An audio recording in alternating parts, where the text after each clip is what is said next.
Apa judulnya Bapak Ibu? Mengerti cara layak terima perjamuan kudus. Mari kita buka dulu 1 Korintus 11 ayat 27. Jadi barang siapa dengan cara yang tidak layak makan roti dan minum cawan Tuhan, ia berdosa terhadap tubuh dan darah Tuhan. Orang Kristen mengkaitkan kata tidak layak tadi dengan berdosa. Orang berdosa tidak boleh terima perjamuan kudus. Orang berdosa kalau terima perjamuan kudus, maka dia akan mengalami bahaya celaka. Itulah sebabnya orang jadi takut terima perjamuan kudus. Kenapa? Karena setiap orang nggak bebas dari dosa, pasti ada salahnya. Paulus menulis ini kepada jemaat Korintus, itu bukan karena dosa, Bapak Ibu. Kenapa? Kalau ini berkaitan dengan dosa, saudara tahu? Tidak ada orang di dunia ini yang bisa terima perjamuan kudus. Kenapa demikian? Karena semua orang telah berdosa. Alkitab ngomong itu.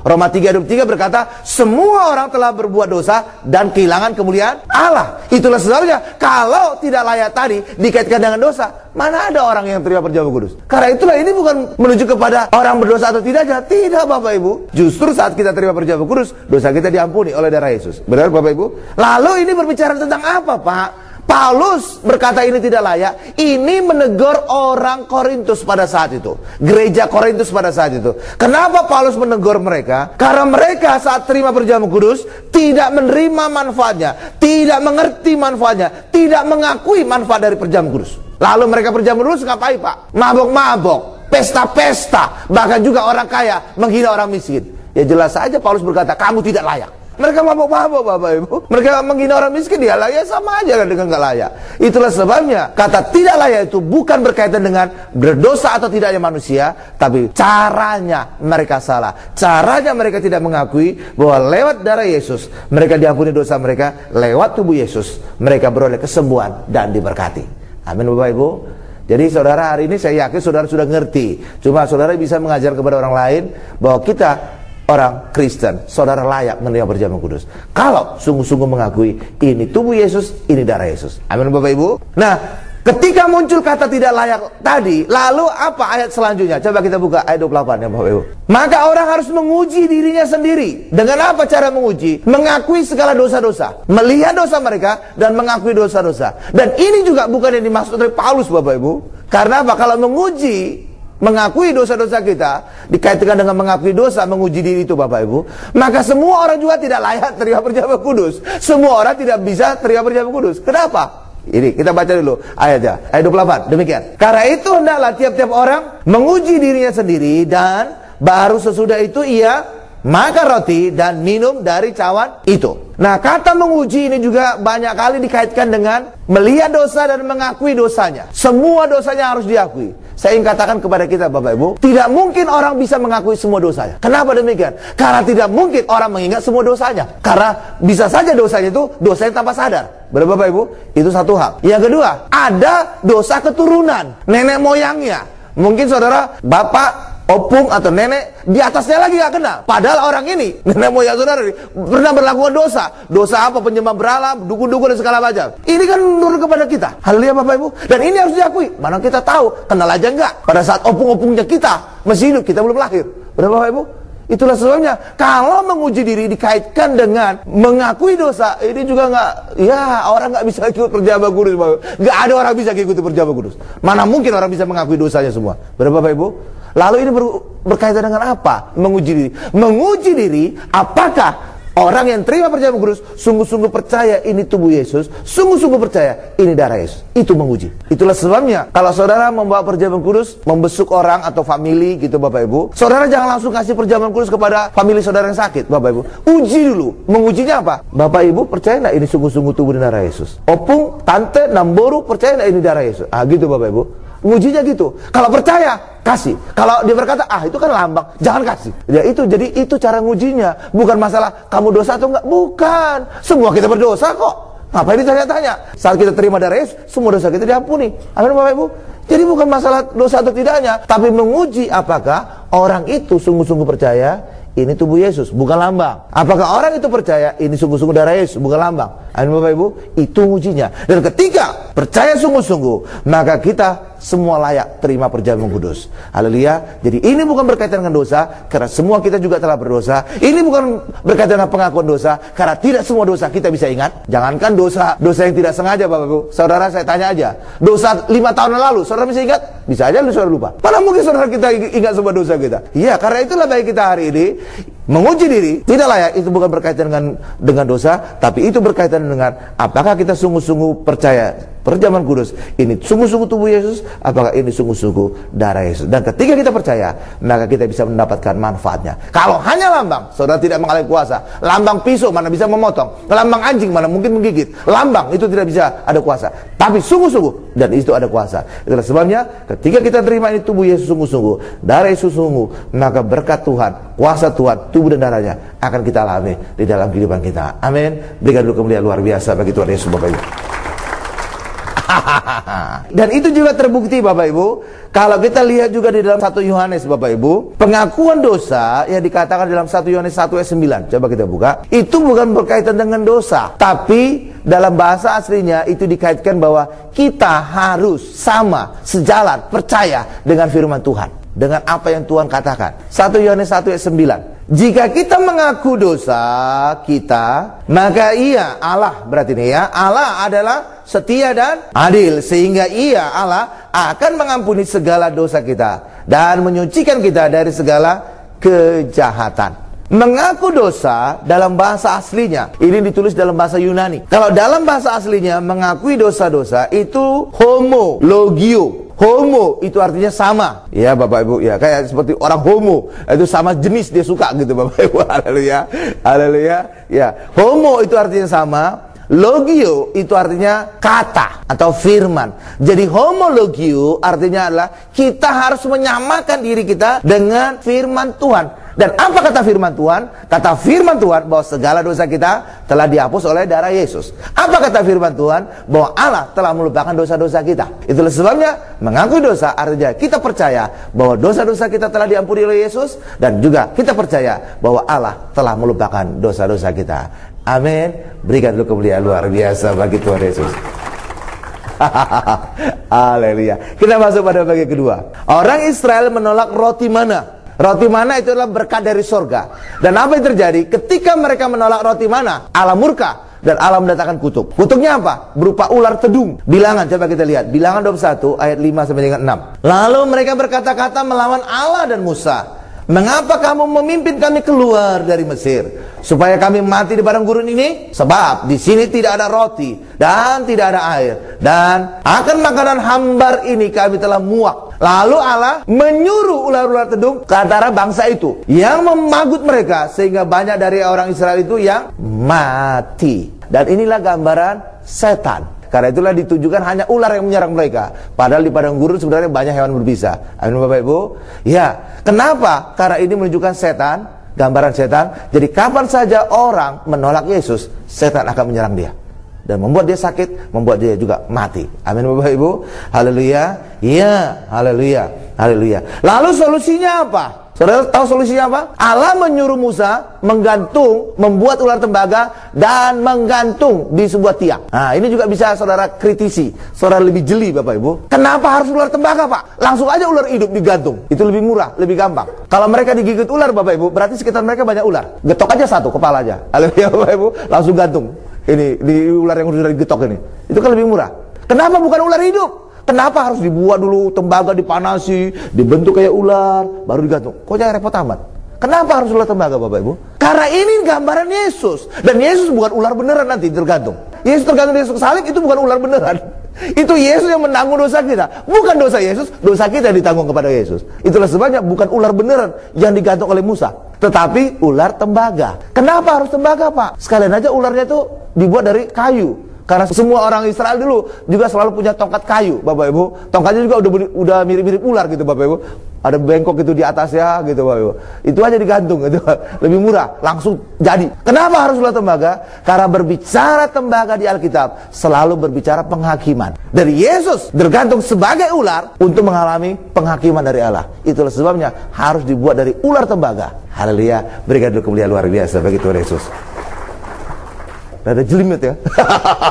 Tapi hari ini saudara mantap ngertinya. Haleluya Bapak Ibu. Iya. Dan apa buktinya Pak bahwa benar ular yang digantung oleh Musa tadi itu gambaran Yesus? Kita buka aja Yohanes. Dan ini ucapan Yesus sendiri. Yohanes 3 ayat 14. Dan sama seperti Musa meninggikan ular di padang gurun, demikian juga anak, siapa itu anak manusia Bapak Ibu? Yesus harus ditinggikan. Jadi pada saat Musa meninggikan ular tembaga itu, ini gambaran siapa? Yesus. Karena itulah bukan ular beneran dibuat. Karena Yesus juga bukan dosa beneran. Itulah sebabnya pada saat bangsa Israel digigit oleh ular tadi, dan mereka sembuh ketika gimana Pak? Melihat kepada ular. Ular tembaga yang ditinggalkan oleh Musa. Hal yang sama juga kita alami ketika saudara diserang oleh iblis, sakit, ngalami kutuk. Solusinya apa? Lihat kepada salib Yesus. Mantap. Haleluya. Haleluya. Lihat kepada Yesus tergantung di salib. Maka saudara bisa sembuh, saudara selamat, saudara hidup yang kekal. Berikan kemuliaan luar biasa bagi Tuhan Yesus Bapak Ibu. Amin. Haleluya. Itu sebabnya Bapak Ibu. Karena itulah bagi kita hari ini bahwa Yesus tergantung sebagai ular, seakan-akan ular, agar kita hari ini bisa mengalami kesembuhan. Amin. Itulah sebabnya juga Bapak Ibu, logo salib ini dipakai oleh apotik-apotik. Saudara lihat aja. Haleluya Bapak Ibu. Gak tahu mereka itu sebenarnya kisah tentang ular tembaga tuh. Haleluya Bapak Ibu. Coba saudara lihat, logo apotik apa? Kayak gelas, sebenarnya bukan gelas itu. Itu untuk nutupi orang tetangga sebelah. Gak ngerti itu sebenarnya salib. Haleluya Bapak Ibu. Salib ada ularnya. Lihat itu sembuh. Ada juga rumah sakit Bapak Ibu. Ya langsung saya sebut aja. Soalnya ini nggak jelek-jelekin, malah muji malah. Rumah sakit Siloam kan gambarnya gitu. Salib ada kayak ular gitu Bapak Ibu. Saudara lihat. Itu apa? Supaya lihat sembuh. Datang ke situ sembuh. Gitu Bapak Ibu. Haleluya Bapak Ibu. Dan itu sebenarnya apa? Gambaran Yesus. Jadi ketika kita ngelihat Yesus, apapun masalah saudara, masalah penyakit, masalah resesi, masalah apapun, saudara lihat Yesus, saudara sembuh. Iya, kenapa orang Israel disuruh untuk melihat kepada ular yang ditinggikan Musa Bapak Ibu? Supaya mereka melihat bahwa penyebab sakit mereka, penyebab kematian mereka sudah ada tergantung di atas salib yang ditinggikan Musa. Dan itu berbicara juga tentang Yesus. Apapun masalah kita hari ini, semua sudah digantung di atas kayu salib. Itulah sebabnya pada saat nanti saudara perjamuan kudus, saudara ngucapin apa? Aku tolak dosa, aku tolak sakit kanker, aku tolak sakit jantung. Saudara kan ngomong gitu kan? Saudara pernah tahu enggak kenapa saudara ngucapin itu? Karena ini yang diajarkan Tuhan kepada Bapak Gembala Sidang kita, bahwa apapun masalah saudara, apapun penyakit saudara, saudara tolak di dalam diri saudara, pindah kepada Yesus yang saudara sedang pegang. Saudara pegang apa? Tubuh Yesus kan? Tapi enggak apa? Darah Yesus kan? Sehingga apa? Apapun masalah saudara, pindah kepada Yesus. Itulah sebabnya saat perjamuan kudus saudara berkata apa? Aku tolak dosa, aku tolak jinak cabul, aku tolak sakit kanker, aku tolak sakit jantung. Benar? Pindah kemana? Pindah kepada Yesus. Supaya saudara dibebaskan dari semua itu. Itulah sebabnya saat perjamuan kudus saudara ngomong gitu. Ngerti saudara kan? Supaya hari ini kita sembuh. Supaya hari ini saudara tidak sakit jantungan. Supaya hari ini saudara tidak sakit lever. Supaya hari ini saudara tidak sakit kanker. Semua saudara sudah tolak dari diri saudara. Pindah kepada Yesus. Haleluya. Sehingga saudara menjadi sembuh. Berikan dulu kemuliaan luar biasa bagi Tuhan Yesus. Dan itulah yang syahadat perjamuan kudus yang kita ucapkan. Nanti perjamuan kudus. Karena itulah pada saat perjamuan kudus, bukan masalah kencengnya suara Bapak Ibu, tapi saudara harus angkat tubuh dan darah Yesus. Saudara lihat dengan iman, ini Yesus, sungguh-sungguh Yesus. Dan penyakit saudara sungguh-sungguh kayak berjalan pindah kepada Yesus. Retus, pindah kepada Yesus. Sakit jantung, pindah kepada Yesus. Kanker, pindah kepada Yesus. Resesi, pindah kepada Yesus. Jadi saudara jangan gini aja saat ngangkat perjamuan kudus Bapak. Jangan gini aja. Saudara lihat sungguh-sungguh, pindah penyakitku, pindah resesiku. Ucapkan dengan iman, bukan masalah keras suara, tapi sungguh-sungguh saudara imani apa masalah saudara, pindah kepada Yesus yang sedang saudara angkat. Karena itulah Bapak Gembala selalu berkatakan, angkat di atas kepala. Haleluya. Karena ini salib Yesus di atas kepala kita. Amin Bapak Ibu. Amin. Jadi nanti saudara lakukan, saudara lihat luar biasa berkat yang saudara alami. Haleluya. Ya, kita lanjutkan lagi. Karena itulah lewat lihat Yesus, lewat kita imani bahwa semua masalah kita pindah kepada Yesus, dan itulah menjadi rahasia kita mengalami kemenangan dalam kehidupan. Dan ada lagi Bapak Ibu, khotbah tentang Taurat itu merampas karya salib Yesus dalam kehidupan kita. Kenapa bisa demikian? Karena Taurat itu adalah syarat untuk orang mengalami berkat Tuhan. Saya ambil contoh gini, saudara lihat dulu kepada saya. Ini kisah perjanjian lama. Pada saat perjanjian lama Bapak Ibu, semula Allah dengan manusia itu satu, menempel. Karena manusia itu belum jatuh dosa, manusia itu kudus. Allah kudus, manusia kudus, bisa nempel. Tapi karena dosa, Allah dengan manusia terpisah. Itulah yang dikatakan di dalam Yesaya. Karena dosa lah yang menjadi pemisah antara Allah dengan manusia. Bukannya tangan Tuhan kurang panjang untuk menolong, menyelamatkan. Bukannya telinga Tuhan kurang tajam untuk mendengar. Tapi karena dosa, kesalahanmu menjadi pemisah antara Allah dengan manusia. Benar Bapak Ibu ya? Nah, karena dosa inilah Bapak Ibu, maka ada pemisah. Dan bagaimana agar Allah bisa meraih manusia ini? Maka manusia itu harus memenuhi syarat. Nah, itulah Taurat itu Bapak Ibu. Taurat itulah standar kesempurnaan Allah, standar kebenaran Allah. Kalau manusia bisa melakukan hukum Taurat ini, maka dia pasti benar di hadapan Allah dan Allah memberkati. Itu yang terjadi pada perjanjian lama. Nyatanya berhasil nggak Bapak Ibu? Enggak. Apa buktinya tidak berhasil? Buktinya orang harus memberikan korban penghapus dosa. Kalau memberikan korban penghapus dosa, artinya apa? Mereka dosa. Dosa kenapa? Gagal melakukan ini, Taurat ini. Jadi ketika orang Israel memberikan korban penghapus dosa, artinya apa? Mereka itu pasti dosanya. Kalau nggak ada dosa, ngapain penebus dosa? Ngapain penghampunan dosa? Tapi karena gagal dosa, mereka harus membayar dosa mereka. Itulah lewat korban. Dan itu korban itu berlaku pada saat itu setiap hari, bahkan juga setiap tahun harus diulang. Kenapa? Karena korban itu hanya menutupi dosa, bukan menghapus. Kenapa tidak bisa menghapus dosa? Karena nilai hewan tadi tidak sepadan dengan nilai nyawa manusia. Karena hukuman dosa kan maut. Hewan tidak bisa membayar nyawa manusia. Ya, kalau bisa membayar artinya apa? Nyawa manusia itu senilai nyawa hewan. Itu kan nggak benar. Amin Bapak Ibu. Itulah sebabnya korban hewan pada masa perjanjian lama hanya menutupi dosa. Dan ketika dosa itu ditutupi lewat korban tadi, maka manusia itu bisa sebentar bersekutu dengan Allah. Dan pada saat sebentar inilah manusia bisa mengalami diberkati. Karena itulah orang Israel zaman dulu hanya bisa diberkati kalau memberikan korban penghapus dosa. Amin. Karena lewat korban itulah mereka bisa dekat dengan Allah. Dekat, diberkati. Tapi bagi kita hari ini, korban kita siapa Bapak Ibu? Yesus. Dan Yesus lebih dari segala nilai hewan, lebih dari segala nilai nyawa manusia. Seluruh manusia sepanjang abad, seluruh dunia digabungkan tidak bisa mengalahkan nilai Yesus. Itulah sebabnya ketika Yesus membayar korban dosa kita, langsung dosanya hilang. Sehingga manusia bukan lagi sementara bersekutu dengan Allah, tapi selama-lamanya bersekutu dengan Bapa di surga. Karena dosa tadi, pemisah tadi telah dihapuskan oleh Yesus selama-lamanya. Amin. Berikan dulu kemuliaan luar biasa bagi Tuhan Yesus. Haleluya. Nah, ketika manusia diajarkan tentang Taurat Bapak Ibu, itu sama dengan mengembalikan seperti zaman perjanjian lama, bahwa mereka bisa diberkati Allah kalau melakukan hukum Taurat. Taurat ini menjadi syarat. Tapi bagi kita dalam Yesus, kita tidak lagi memenuhi syarat tadi, karena Yesus telah membayarnya. Bahkan Yesus membayarnya sebelum kita berbuat benar. Karena Yesus mati menebus kita pada saat kita masih berdosa. Kita buktikan ayatnya. Roma 5 ayat 8. Akan tetapi Allah menunjukkan kasih-Nya kepada kita oleh karena Kristus telah mati untuk kita ketika kita masih berdosa. Bukan ketika kita sudah baik, tidak. Ketika kita masih berdosa. Artinya apa? Tanpa syarat Yesus menebus kita. Haleluya. Orang masih berdosa kok. Karena itulah hanya di dalam Yesuslah kita bisa mendapatkan berkat. Tapi ketika Taurat disampaikan, dikorbankan, saudara tidak akan pernah bisa mengalami kasih Allah. Karena Taurat ini harus saudara penuhi. Bagi kita hari ini, apakah Taurat itu diabaikan? Tidak Bapak Ibu. Ketika kita di dalam Yesus, kegenapan Yesus akan hukum Taurat itu menjadi kegenapan kita. Karena di dalam Roma 10 ayat 4 juga dikatakan, Kristus adalah kegenapan hukum Taurat. Itulah sebabnya bagi kita di dalam Yesus, kegenapan Yesus akan hukum Taurat juga menjadi kegenapan kita. Itulah sebabnya di dalam Yesus, Taurat ini tidak berlaku lagi bagi kita. Kita tetap bersekutu dengan Bapa, maka di dalam Yesus bebas hukuman. Bahkan di dalam Yesus kita selalu diberkati oleh Bapa di surga. Berikan kemuliaan luar biasa bagi Tuhan Yesus. Haleluya Bapak Ibu. Ya, jadi Yesus tidak pernah marah lagi kepada kita Bapak Ibu. Kalau saudara baca Injil, Yesus pernah marah nggak kepada orang berdosa Bapak Ibu? Nggak pernah. Siapa gambaran orang berdosa pada masa Injil? Pemungut cukai. Itu selalu dicap sebagai pendosa. Benar? Benar Bapak Ibu? Justru Yesus makan bersama pemungut cukai. Pentolannya juga, namanya Zakheus, malah makan di situ Yesus. Nginap lagi di situ. Benar Bapak Ibu? Siapa lagi orang berdosa Bapak Ibu? Dilepas Yesus. Orang yang tertangkap basah berzina. Yesus berkata, aku pun tidak menghukum engkau, pergilah dan jangan berbuat dosa lagi. Benar? Haleluya Bapak Ibu. Jadi kepada orang berdosa Yesus tidak pernah marah. Kenapa Yesus tidak pernah marah Bapak Ibu? Karena Yesus datang juga untuk mencari orang berdosa agar mereka beroleh pengampunan. Karena Yesus berkata, aku datang sebagai tabib, aku datang untuk mengampuni segala dosa-dosa. Amin Bapak Ibu. Karena itulah orang berdosa yang datang kepada Yesus diampuni semua. Lalu siapa yang ditolak oleh Yesus Bapak Ibu? Orang yang merasa benar. Siapa yang merasa benar pada masa itu? Ahli Taurat dan Farisi.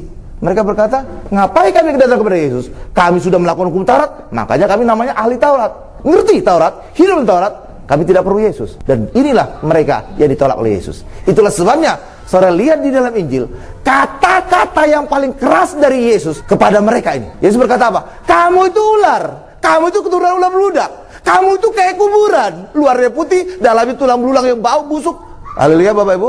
Nggak pernah Yesus berkata kepada pengucuk yang demikian. Nggak pernah berkata kepada orang tangkap basah berzina. Tidak. Tapi kepada siapa? Ahli Taurat. Ahli Taurat itu Bapak Ibu, itu orang yang alim ulama pada masa itu. Namanya juga doa ahli. Ditolak oleh Yesus Bapak Ibu. Kamu itu menghalangi orang datang kepada kerajaan Allah. Benar? Kepada mereka ini. Lah kalau ahlinya aja ditolak Yesus Bapak Ibu, ngapain saudara ikut-ikutan Taurat? Kita kan semua di dalam Yesus. Harus sesuai dengan apa yang berkenan kepada Yesus. Amin Bapak Ibu. Haleluya. Karena itulah baik kita hari ini, mari kita belajar kepada Injil lah. Jangan apa kata manusia, apa kata Injil, apa kata ayat. Dan ketika saudara lihat apa yang Yesus tolak, saudara jangan lagi ada di situ, tapi kita sungguh-sungguh datang sebagai orang berdosa. Tuhan, ampuni dosaku, Tuhan sembuhkan aku. Dan saudara akan berkenan di hadapannya. Karena Yesus datang bukan untuk mencari orang yang merasa benar, bukan mencari orang yang sehat, tapi Yesus datang untuk mencari orang berdosa, mencari orang yang sakit, agar mereka beroleh pengampunan dan disembuhkan dari segala penyakitnya. Amin. Berikan kemuliaan luar biasa bagi Tuhan Yesus.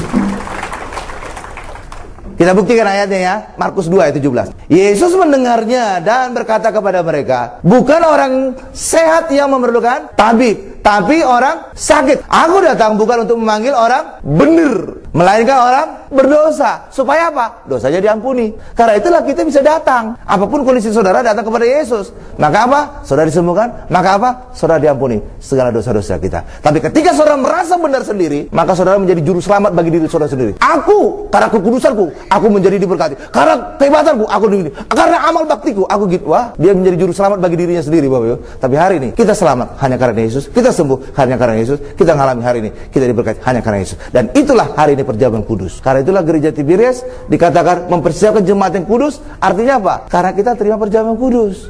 Oleh darah Yesus kita dikuduskan. Benar Bapak Ibu? Bukan karena perbuatan saudara, tapi karena perjamuan kudus. Oleh darah Yesus kita menjadi suci kudus. Benar? Haleluya Bapak Ibu. Karena ayat yang ngomong demikian. Darah Yesus ditumpahkan, dicurahkan agar kita beroleh pengampunan dosa dan kita dikuduskan. Benar? Lah iya dong. Kita kudus bukan karena perbuatan kita. Kita kudus karena darah Yesus. Itulah sebabnya hari ini Bapak Gembala kita juga dipilih Tuhan agar kita hari ini perjamuan kudus, agar kita menjadi jemaat yang kudus, agar kita juga mengalami kuasa Tuhan, disembuhkan dan diberkati di dalam kehidupan kita. Amin. Berikan kemuliaan luar biasa bagi Tuhan Yesus Bapak Ibu. Haleluya.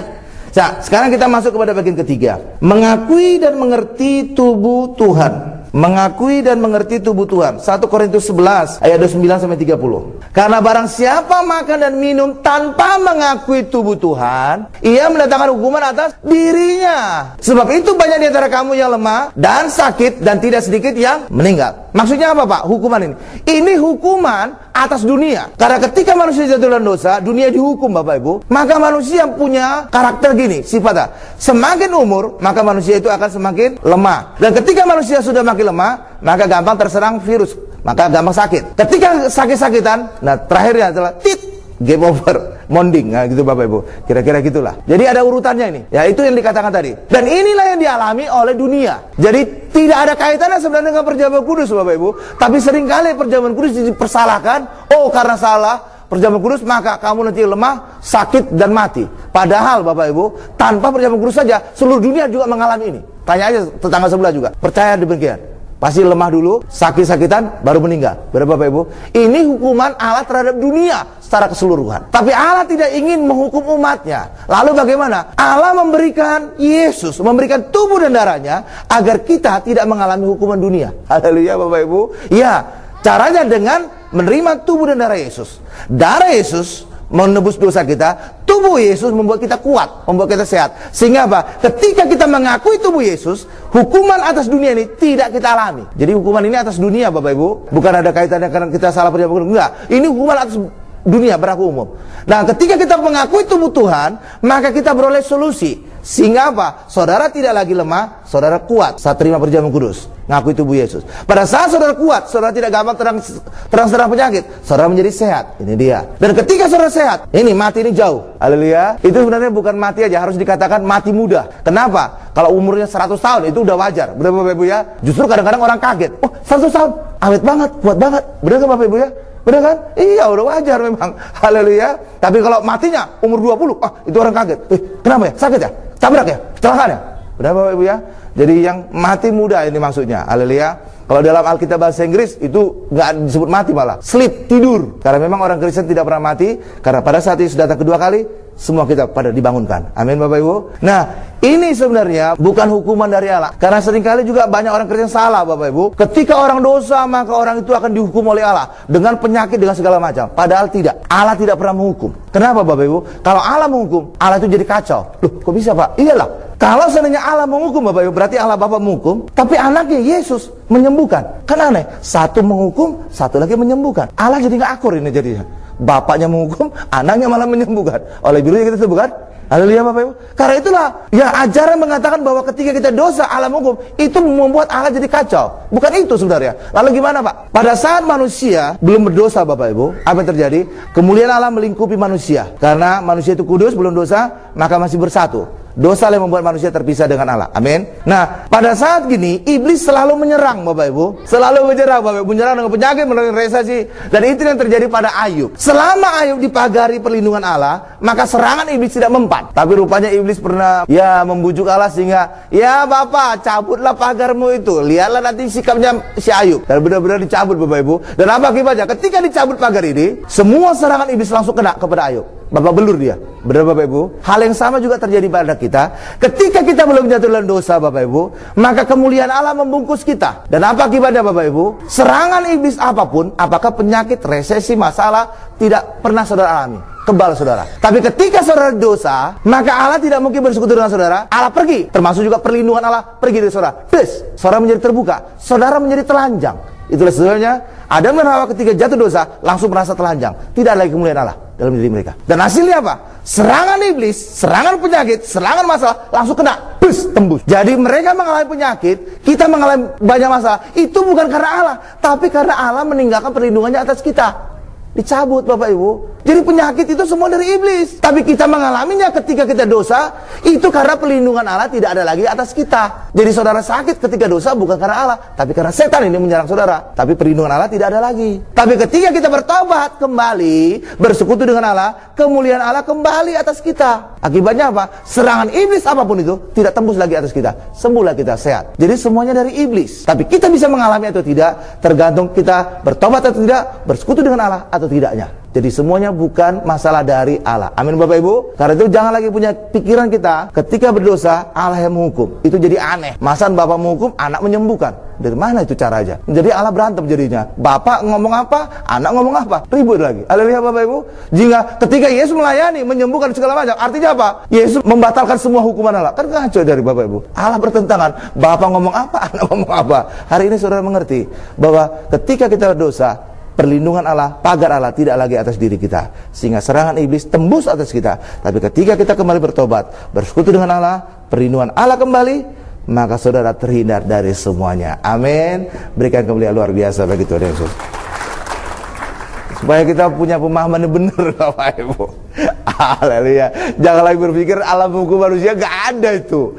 Nanti Allah bisa berantem, bertengkar seakan-akan. Amin. Jadi ketika terima perjamuan kudus Bapak Ibu, manusia itu menerima dua hal, yaitu darah Yesus dan tubuh Yesus. Cuma yang menjadi masalah adalah seringkali orang Kristen hanya percaya 100% kepada darah Yesus, tubuh Yesus tidak. Apa Pak buktinya Pak? Saudara bisa buktikan aja sendiri. Saudara pergi kemana aja, bahkan ke tempat yang paling canggih sekalipun, ke Amerika ataupun juga sampai ke desa paling kecil sekalipun, hutan bagasan sekalipun, saudara tanya, mereka percaya oleh darah Yesus mereka ditebus dosa mereka yakin 100% yakin oleh darah Yesus. Benar Bapak Ibu ya? Yakin saya ya. Semua orang Kristen berkata benar oleh darah Yesus. Tetapi tidak semua orang Kristen 100% berkata oleh tubuh Yesus mereka sembuh. Oleh tubuh Yesus mereka diberkati. Apa buktinya mereka nggak yakin? Buktinya mereka yang ingin sembuh pergi ke dukun. Haleluya. Buktinya bahwa mereka 100% tidak percaya bahwa Yesus memberikan berkat. Buktinya mereka pergi ke Gunung Kawi juga. Banyak juga orang Kristen sana.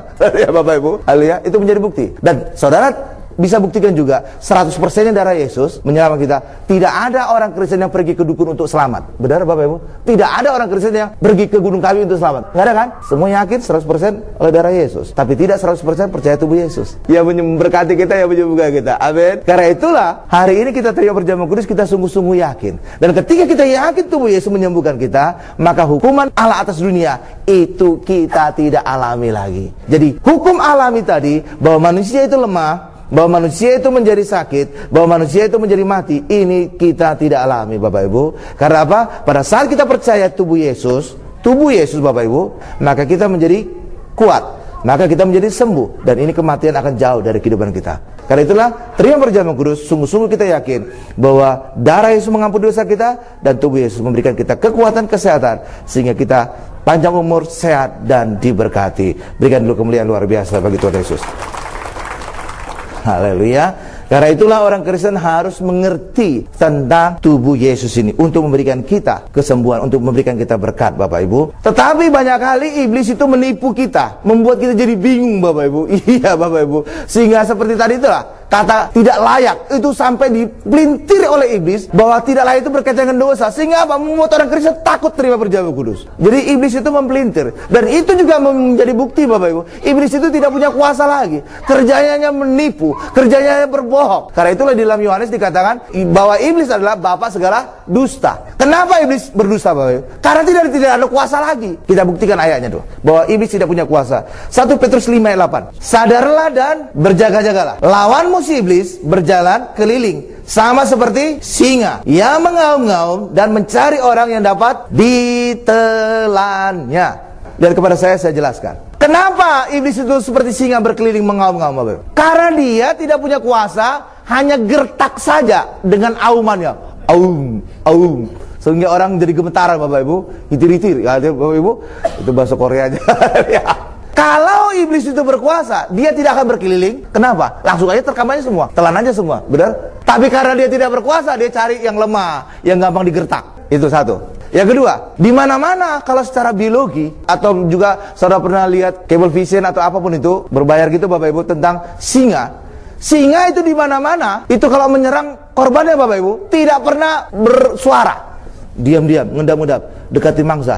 Udah dekat, boom, terkam. Hanya iblis saja singa yang mengaum-ngaum, recok Bapak Ibu, gaor. Haleluya Bapak Ibu. Di mana-mana singa itu diam-diam Bapak Ibu menerkam mangsa. Dan ketika sudah dekat mangsanya, diterkam, dicabik. Nggak pernah singa dikatakan menelan. Kenapa dia tidak menerkam, bukan mencabik-cabik? Karena dia sudah menjadi singa ompong. Haleluya. Ya, taringnya sudah tidak ada, kukunya juga tidak ada. Kenapa dia tidak punya kuku lagi? Kenapa dia tidak punya taring lagi? Yesus telah melucuti semua kuasanya. Yesus telah melucuti. Itulah sebabnya hanya gede badannya aja Bapak Ibu. Wujudnya singa, rambutnya seperti singa, baru bangun tidur dia. Amin Bapak Ibu. Haleluya. Ya, makanya dia keliling. Ngaum-ngaum, gaor. Siapa yang kena gertak, baru ditelan. Ditelan, nggak punya gigi soalnya. Sorry ya bapak-bapak yang sudah umur, ya. Ini cuma ilustrasi. Kalau orang sudah ompong Bapak Ibu, ketika makan itu nggak pernah gigit Bapak Ibu, nggak pernah ngunyah. Benar Bapak Ibu? Nah seperti itulah kira-kira singa itu Bapak Ibu. Makanya disebut menelan. Secara biologi nggak pernah singa menelan. Haleluya, mencabik, menerkam, itu yang ngomongnya. Benar Bapak Ibu? Haleluya. Kenapa dia nggak bisa menerkam, mencabik? Karena sudah tidak punya gigi lagi. Haleluya. Karena itulah baik kita hari ini Bapak Ibu, seringkali tentang perjamuan kudus itu dipelintir oleh iblis dengan aumannya, dengan penyesatannya, sehingga apa? Harusnya perjamuan kudus menjadi solusi dari Allah untuk kita tidak mengalami hukuman bersama dengan dunia, tidak mengalami kelemahan, tidak mengalami penyakit, tidak mengalami kematian usia muda Bapak Ibu. Tapi karena orang dipelintir tentang perjamuan kudus, jadi mereka takut. Oh, kata tidak layak itu tentang berdosa. Dan kamu kan barusan salah kan? Kamu berdosa. Oh, kamu tidak boleh terima perjamuan kudus. Akibatnya apa? Orang tidak menerima perjamuan kudus, mereka tidak menerima solusi yang luar biasa dari Allah. Tidak mengalami pengampunan dosa, tidak juga mengalami kesembuhan dan diberkati. Karena itulah bagi kita hari ini, iblis memang kerjanya mengaum seperti singa keliling. Tapi hari ini saudara tahu, iblis itu hanya tipuan saja. Hari ini terima perjamuan kudus dengan iman lewat tubuh Yesus kita akui sungguh-sungguh, maka kita mengalami kekuatan, kita mengalami kesembuhan, bahkan juga umur panjang akan kita alami dalam kehidupan. Amin. Berikan dulu kemuliaan luar biasa bagi Tuhan Yesus. Haleluya. Jadi iblis tidak punya kuasa lagi. Lalu siapa sekarang yang punya kuasa, Pak? Yesus. Yesuslah yang punya kuasa di surga dan di bumi. Dan bagi kita dalam Yesus, maka kita juga seperti Yesus, kita juga berkuasa di dalam kehidupan kita. Kita baca ayat terakhir, Matius 28 ayat 18. Yesus mendekati mereka dan berkata, kepadaku telah diberikan segala kuasa di surga dan bumi. Sudah ada pada Yesus. Karena itu jangan orang Kristen pergi lagi ke dukun. Udah gak ada kuasa lagi dia. Jangan lagi ke gunung kawi, gak ada kuasa lagi dia. Segala kuasa ada pada Yesus. Datang kepada Yesus. Oke? Karena itu apapun masalah kita, datang kepada Yesus. Karena segala kuasa sekarang ada pada Yesus. Amin Bapak Ibu. Jadi jangan lagi ke dukun, jangan lagi megang jimat, jangan lagi ke gunung kawi. Itu semua tidak ada kuasa Bapak Ibu. Saudara sekarang punya kuasa karena kita di dalam Yesus.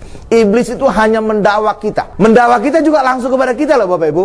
Bukan lagi mendakwa kita di depan Bapa yang surga. Enggak. Saudara tahu kenapa iblis tidak bisa mendakwa lagi di depan Bapa yang surga? Karena haknya atas tempat di surga sudah dikuduskan oleh Yesus. Lewat kematian Yesus kayu salib, Yesus membasuh surga dengan darahnya, sehingga tidak ada lagi tempat bagi iblis. Jadi iblis datang hanya mendakwa kita langsung face to face. Kamu baru marah ya sama istri kamu ya? Kamu nggak layak terima perjamuan kudus. Kamu baru membentak mama kamu ya? Kamu nggak layak perjamuan kudus. Kamu belum mengembalikan uang angkot tadi ya? Kamu nggak layak perjamuan kudus. Cuma dakwa langsung Bapak Ibu. Halo ya Bapak Ibu. Iya gitu Bapak Ibu. Karena tidak ada hak lagi iblis di surga untuk mendakwa manusia di depan Bapa. Karena tempat di surga setelah dikuduskan oleh darah Yesus. Itulah sebabnya, karena iblis kerjanya mendakwa, karena itulah iblis seringkali disebut setan. Saudara tahu kenapa iblis disebut setan? Itu bukan kebetulan Bapak Ibu, bukan iseng aja. Oh, supaya banyak pilihan menyebut nama setan, iblis. Enggak Bapak Ibu. Setan itu bahasa Ibrani. Komplitnya adalah ha-satan. Ha-satan. Arti ha-satan adalah dalam bahasa Ibrani artinya pendakwa. Jadi iblis disebut setan atau ha-satan karena kerjanya mendakwa. Itulah sebabnya iblis disebut setan. Haleluya. Karena itulah bagi kita hari ini. Bagi kita saudara tidak perlu lagi takut kepada setan. Saudara tidak lagi takut dakwaannya karena hari ini segala kuasa ada pada kita. Karena kita hari ini terima perjamuan kudus, menyatu dengan Yesus. Kuasa Yesus kita alami secara sempurna saat kita terima tubuh dan darahnya. Karena itulah hari ini mari kita mengerti cara layak menerima perjamuan kudus, sehingga segala kuasa yang telah disediakan Tuhan bagi kita, lewat darahnya kita diampuni dosa kita, menjadi kudus, lewat tubuhnya kita mengalami kesembuhan dan diberkati, hidup kita menjadi berkemenangan. Amin. Berikan kemuliaan paling dahsyat, paling lama, paling luar biasa bagi Tuhan Yesus. Kita tundukkan kepala kita.